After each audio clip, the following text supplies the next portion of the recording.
কোনোদিন যদি শুনেছো তোমার পাশের বাড়ির কারো 15 লাখ টাকা, না যদি কোনোদিন শুনে থাকো যে তোমার 15 লাখ টাকা লেগেছে, তুমি নিজে শোনো, তো তখন তোমার খুব খুশি হবে, তুমি খুব খুশি হবে, প্রচুর খুশি।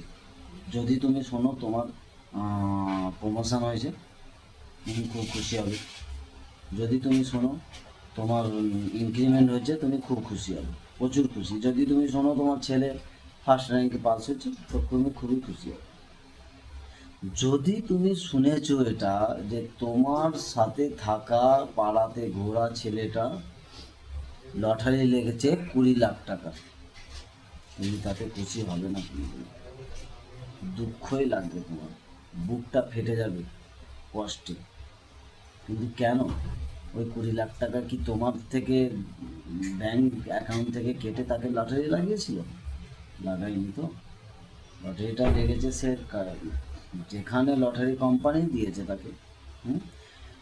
যদি তুমি শোনো যে তা তা তোমার সাথে কাজ করা ছেলেটা খুব ভালো ইনক্রিমেন্ট হয়েছে, অনেক টাকা ইনক্রিমেন্ট হয়েছে, বছরের স্যালারি বেড়েছে, তখন তোমার জ্বলন।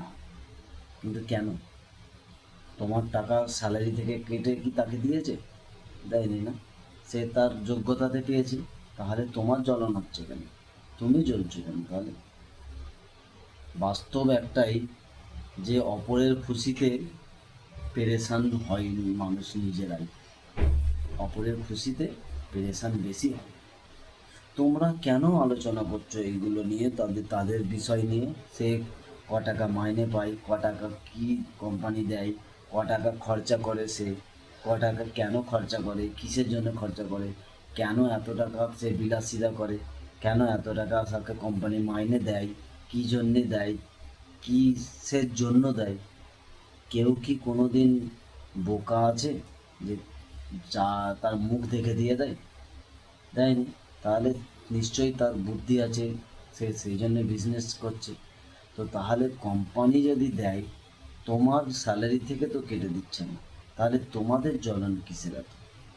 ভাবতে পেরেছো কোনো দিন? একবারও ভাবনা চিন্তা করেছো যে আমরাই বা কেন আলোচনা করতে যাব? আমরা যেটা আমরা পাচ্ছি অনেক, যদি কম হয়ে থাকে তাহলে আমি আরও ভালো পারফরমেন্স দেবো, ভালো কিছু করবো, তাই না? কিসের জন্য জ্বলনটা? জ্বলন না করে